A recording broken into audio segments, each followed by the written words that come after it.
मैं हूं तनवीर, आप देख रहे दाइको लाइव। मनी लॉन्ड्रिंग मामले में राहुल गांधी को पूछताछ के लिए आज चौथी बार तलब किया गया है। दिल्ली के जंतर मंतर में कांग्रेस के सीनियर लीडरान धरना पर बैठे हुए हैं, तो वहीं दूसरी तरफ कोलकाता के जवाहरलाल नेहरू स्टैचू के बाहर कांग्रेस के कार्यकर्ता धरना पर बैठे हुए हैं। इस सिलसिले में उनसे बात करते हैं कि राहुल गांधी को किस लिए तलब किया गया। अगर ईडी को हथियार बनाकर मोदी सरकार ये समझती है कि राहुल गांधी को, प्रियंका गांधी को और सोनिया गांधी को कांग्रेस को दमन कर सकती है, तो ये आजमा ले। गांधी जी ने, महात्मा गांधी ने सत्याग्रह का आंदोलन दिया था ब्रिटिश साम्राज्य के खिलाफ, और इसी ब्रिटिश साम्राज्य को हम लोगों ने हिंदुस्तान से निकाल बाहर किया था।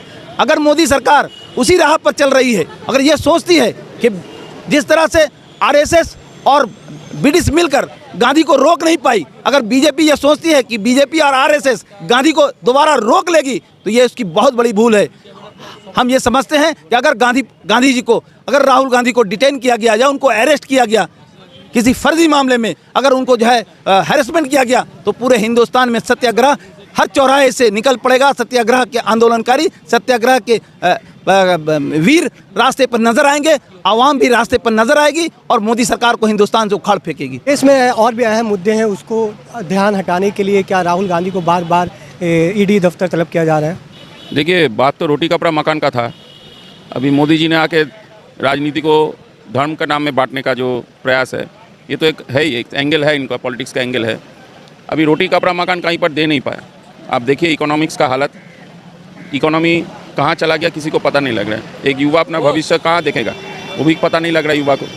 अभी जो 2 करोड़ नौकरी देने का बात था, अभी 20 लाख नौकरी भी नहीं हुआ, 10 लाख के आसपास घूम रहा है नौकरी। तो एक फेलियर गवर्नमेंट है। अभी इस फेलियर गवर्नमेंट को बचने के लिए आप जानते हैं राजनीति को मैन्युफैक्चर करना पड़ता है। ये अभी क्या मैन्युफैक्चर कर रहे हैं आप जानते हैं। फार्मर्स बिल किया था, 100 फार्मर का डेथ हो गया। युवा को भड़काने के लिए, क्योंकि वोट है सामने में, इनके लिए ये अग्निपथ कोई अग्निपथ नहीं है, वोट का पथ है। ये वोट पथ का राजनीति है। युवा को भड़का रहा है कि टेम्पोररी आ जाओ। जो हमारा आर्म्ड फोर्सेस है, जो हमारा गर्व है, उसमें टेम्पोररी सिस्टम चालू करने मांग रहा है, क्योंकि परमानेंट जॉब देने का इन लोग का हिम्मत ही नहीं है। इंडस्ट्री किया नहीं। जो हमारा इकोनॉमी है उसको बूस्टअप किया नहीं। सिर्फ किया प्राइवेटाइजेशन किया, सब चीज़ को बेच दिया। ये बेचने वाला सरकार है। उसीलिए राहुल जी जो शख्स, जो लीडर है, वो कभी फार्मर्स के साथ जुड़े, जो घटना घटा, जो अगेंस्ट यूथ है, वो यूथ के साथ आंदोलन किया, युवा के साथ रोज रहा रास्ता में, पार्लियामेंट में प्रश्न पूछा, जवाब नहीं दे पाया मोदी जी। आपको लगता है कि अपोजिशन की आवाज़ दबाने के लिए ईडी और सीबीआई का सहारा ले रही है बीजेपी की सरकार? देखिए, बीजेपी का सरकार तो आज से नहीं, पहले दिन से आप देखिए 14 साल से क्या कह के सब जनता के पास आए थे ये लोग कि कांग्रेस का पास बहुत काला पैसा है, हम लोग सब वापस कर देंगे। कुछ कर पाया? क्योंकि झूठ पर झूठ बोलते ही जा रहे हैं। ये खुद को क्यों नहीं शर्म आता है, ये प्रश्न पूछना चाहिए। जो शख्स 27 लाख करोड़ खा लिया पब्लिक का, तेल का दाम बढ़ा के, उसको तो पहले ईडी का चिट्ठी पहुंचना चाहिए। ये 27 लाख करोड़ कहाँ गया? पीएम केयर जो फंड बनाया, वो क्या ऑडिट का अंदर में है? उसका ट्रांसपेरेंसी कुछ है? देखिए, ये लोग राजनीति करता है सिर्फ वोट के लिए, और इसलिए कांग्रेस ने आवाज़ उठाया, इंडिया को जोड़ना है, तोड़ना नहीं है। हम लोग अंग्रेज़ को भगाए हैं, इस ब्रिटिश जनता पार्टी को भी भगाएंगे। हम लोग का आंदोलन डेमोक्रेटिक स्टाइल में होता है, गांधीवादी आंदोलन है। आप लोग देख रहे हैं क्या साउथ कलकत्ता के जो नेतागण हैं वो बैठे हुए हैं इसमें, और राहुल जी को कंटिन्यूअस हैरेसमेंट कर रहे हैं। इनको ये भी नहीं लगता है कि सोनिया जी हॉस्पिटल में भर्ती है। इन लोग का कोई दिल बोल के कुछ नहीं है। ये एक्चुअली ये लोग, हमको तो लगता है लोग इंडियन है नहीं। हम लोग बोलते हैं हम लोग इंडियन हैं, क्योंकि हम लोग नहीं देखते हैं कि कौन क्या मज़हब है, क्या धर्म है, क्या है। हम लोग देखते हैं कि हम लोग भारतीय हैं और भारत को कैसे आगे ले जाए, ये हम लोग का सोच है। तो ये बताएं कि ये धरना कब तक चलेगा? अगर राहुल गांधी को गिरफ्तार कर लिया जाए तो कांग्रेस कार्यकर्ता सड़क पे आ जाएंगे, इससे लॉ एंड ऑर्डर पे प्रॉब्लम हो सकता है। देखिए, हम लोग ऐसा कोई काम नहीं करते कि लॉ एंड ऑर्डर को हैम्पर करते हैं। हम लोग जो भी करते हैं खुलेआम करते हैं। सड़क में उतर के अगर प्रोटेस्ट करना है वो भी करेंगे। आप जानते हैं कि राजभवन अधीर रंजन चौधरी का निर्देश में दोनों टाइम हम लोग जेल भरो आंदोलन किए, वो भी रास्ता में उतर के ही किए। सारे नेतागण अरेस्ट हुए, सारे कार्यकर्तागण अरेस्ट हुए, छात्रों का, युवा का, महिला का, एनटीयूसी का, जो है फ्रंटल सब अरेस्ट हुए हैं। मदर कांग्रेस का नेतृत्व अरेस्ट हुए, जिला प्रेसिडेंट अरेस्ट हुए हैं, एमपीज अरेस्ट हुए हैं, एक एमएलएज अरेस्ट हुए हैं। हम लोग जो करते हैं, हम लोग का एक परिवार है। इस परिवार में सब हम लोग रास्ते में उतर के ही लड़ेंगे। आज भी रास्ता के उतर के रास्ते में बैठे हुए हैं, इंसाफ के लिए रास्ते में ही बैठे हुए हैं। कि अनफॉर्चुनेट है कि ये गेट अभी तक खुल नहीं पाया। हमको जो जिला प्रेसिडेंट ने बताया कि पुलिस को पता ही नहीं है किसका पास चाबी है, तो हम बोलेंगे ये गेट खोलिए, हम लोग बैठना चाहते हैं, हम लोग बैठेंगे। और हम लोग तो इंसाफ के लिए लड़ाई कर रहे हैं। आज अगर ये अंग्रेज़ हो, जो अंग्रेज़ का जो लीडरशिप में ये लोग चलता है, उनका आइडियोलॉजी में अगर ये लोग भारत में शासन करेगा तो हर पब्लिक को ये लोग ऐसे ही भिखारी बना दिया और भी भिखारी बना देंगे। आज डेवलपमेंटल एजेंडा में बात नहीं होता है, आप डेवलपमेंट एजेंडा में बात कीजिए।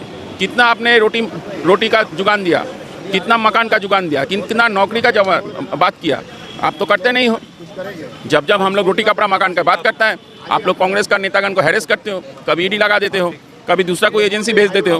तो आप लोग का ये सिस्टम का जो राजनीति है, ये सबको पता लग रहा है, हर एक युवा को पता लग रहा है, हर एक जो शख्स है, जो भारतीय नागरिक है, उनको सब रोज़ पता लगता है। क्योंकि आप देखिए कि जो एक इंसान है, उनका जो फैमिली है, फैमिली चलाने के लिए जो खर्चा अभी 5 गुना ज़्यादा बढ़ गया। 2014 का आगे, 2014 का बाद में देखिए, तो इसमें पता लगता है कि ये कमर्शियल इस्टेब्लिशमेंट चला रहा है, ये पूरा कमर्शियल राजनीति करते हैं। सोशल मीडिया में जो बड़े बड़े बातें लिखते हैं लोग, असल में कोई सोशल काम भी नहीं करते हैं। इसलिए हम लोग सोचते हैं कि ये झूठ का जो सरकार चल रहा है, इसको कभी ना कभी 2024 में जाना चाहिए। और हर एक एजेंडा, चाहे वो अग्निपथ हो, जो भी हो, ये सब वोट का राजनीति है। आज पूरा हिंदुस्तान के आवाम, चाहे वो नौजवान हो, बुज़ुर्ग हो, किसान हो, इस बात को अच्छी तरीके से जान रही है कि आज अगर हिंदुस्तान में वाकई अगर कोई पार्टी है जो नफ़रत के ख़िलाफ़, जो किसान विरोधी बिल के ख़िलाफ़, ACCA के ख़िलाफ़, NRC के ख़िलाफ़, GST के ख़िलाफ़, नोटबंदी के ख़िलाफ़, अगर इन सारे मुद्दों में जितना भी इन्होंने अब तक ये गलत स्कीम लेकर रोड पर आए, अगर कोई सही मानों में किसी ने विरोध किया है तो वो कांग्रेस के लोग हैं, कांग्रेस के लीडर हैं। हमारे लीडर सोनिया गांधी हैं, राहुल गांधी हैं, प्रियंका गांधी हैं, वही लोग रोड पर आए, वही लोग रोड पर दिखते हैं और आवाम की बातों को सही मानों पे कांग्रेस है जो आवाम के दरमियान में लाती है। आज इसी खौफ का नतीजा है, ये उनके अंदर में एक खौफ और बेचैनी है, क्योंकि ये 14 साल, ये 8 साल गुजरने के बाद में 2014 से लेकर अभी तक 8 सालों में इन्होंने कोई भी ऐसा काम नहीं किया जो आवाम के सामने में जाकर वोट की अपील कर सके, बल्कि हर बिल को ये गलत तरीके से लेके आए और फिर इल्ज़ाम लगाते हैं कि लोग समझ नहीं पाते। किसान का बिल लेकर आए तो कहा कि किसान समझ नहीं पाए, GST बिल लेकर आए तो कहा कि पूंजीपति समझ नहीं पाए, नोटबंदी का बिल लेकर आए तो आवाम समझ नहीं पाए, CA का बिल लेकर आए तो हिंदुस्तान के नागरिक नहीं समझ में आए। आखिर ये ऐसा करते क्यों है जो आवाम के समझ में कोई बात नहीं आती। पहले आप लोगों ने देखा है कि कोई भी बिल आता था तो वो पार्लियामेंट में आता था, चर्चा का एक विषय बनता था। अपोजिशन का काम है बेशक कि अपोजिशन निगेटिव पहलू को तलाश करेगी, लेकिन जब निगेटिव पहलू को तलाश करेगी तो जो पोजीशन में लोग हैं, जो सरकार में लोग हैं, उनको भी सोचने समझने का मौका मिलेगा। GST इससे पहले कांग्रेस लेकर आई थी, लेकिन जब अपोजिशन ने ऊपर सवाल उठाया तो कांग्रेस ने इस बात को समझा, माना। क्योंकि ऐसा नहीं है कि हम अपने ताकत के बल पे हम अपना दमन करके, हम नौजवानों को यरगमाल करके, पूंजीपति को कब्जा करके, ED का डर दिखाकर, CBI का डर दिखाकर हम राजनीति कर लेंगे।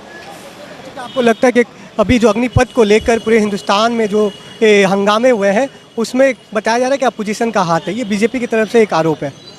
बिल्कुल गलत बात है। ये जो भी बताया ना इससे पहले कि ये जो भी बिल लेकर आते हैं, उस बिल का कोई ना हाथ होता है, ना पैर होता है, ना इनके पास में समझाने के लिए कुछ होता है, और उल्टा इल्ज़ाम लगा देते हैं कि लोगों को समझ में नहीं आया। हमारा सवाल है कि अग्निपथ के आंदोलन में कांग्रेस का कोई भूमिका रही है? कोई भी भूमिका नहीं रही है। ये हिंदुस्तान के नौजवानों की भविष्य की बात है। नौजवान पढ़ा लिखा नौजवान है, पढ़ा लिखा तबका है। उन लोग तैयारी कर बैठे हुए थे, एग्ज़ाम देकर बैठे हुए थे, यहाँ तक कि मेडिकल करके बैठे हुए थे। आज जब उनको अचानक से ये खबर मिलती है कि ये नौकरी भी, जो एक गरिमा की बात थी, जो एक शान की बात थी कि हम फौज में जाकर सरहद में लड़ेंगे, जो एक जज्बे का बात था कि हम शहीद होंगे, आज उसको भी कॉन्ट्रेक्चुअल कर दिया इन लोगों ने। लेकिन अब कल जो फौज की तरफ से कहा गया है कि अब जो आंदोलन में शामिल थे उन्हें नौकरी नहीं मिलेगी, तो यही बात है, इन्होंने हर सेक्टर में, हर महाज पर अपने लोगों को बैठा दिया है, उसका कब्जा कर लिया है। अब बताइए कि हिंदुस्तान का जो एक संविधान आपको बताता है कि आप रोड पर उतर कर आप एहतजाज कर सकते हैं, आप अपनी बातों को बुलंद कर सकते हैं, आप रख सकते हैं, उसको भी दबाने की कोशिश की जा रही है, उसको भी खत्म करने की कोशिश की जा रही है कि आप रोड पर नहीं उतर सकते, आप सरकार के खिलाफ कोई बात नहीं कर सकते। आप अगर बात करेंगे तो आप देश विरोधी हो जाएंगे, आपको नौकरी नहीं दी जाएगी, आपके खिलाफ में चार्जशीट पेश किया जाएगा। यही तो हम लोग हिंदुस्तान में देख रहे हैं। आज निपुल शर्मा का मामला आज देखा गया तो उन लोगों ने कहा कि मुसलमान बच्चों के हाथ में पत्थर किसने बता दे दिया, और आज जब देश में एक हाहाकार मचा हुआ है, चारों तरफ में जल रहा है, तो वही वो बात कर रहे हैं कि किसी ने साजिश की है, अपोजिशन का इसमें रोल है। तो आखिर इस तरह कब तक बेवकूफ़ बनाते रहेंगे और कब तक नफरत की सियासत करते रहेंगे? हमने कांग्रेस कार्यकर्ता से यहाँ पे बात की और उनका साफ तौर पर कहना है कि अगर राहुल गांधी को गिरफ्तार कर लिया जाता है तो हम सड़क पे उतरेंगे और CBI ED के खिलाफ आंदोलन बड़े पैमाने पे होगी। अगर दिल्ली के जंतर मंतर में धरना चल रहा है तो कलकत्ता में भी ये धरना चलता रहेगा। हमारे इस चैनल को सब्सक्राइब करें, अगर फेसबुक पे देख रहे हैं तो फॉलो करें, लाइक करें और शेयर करें।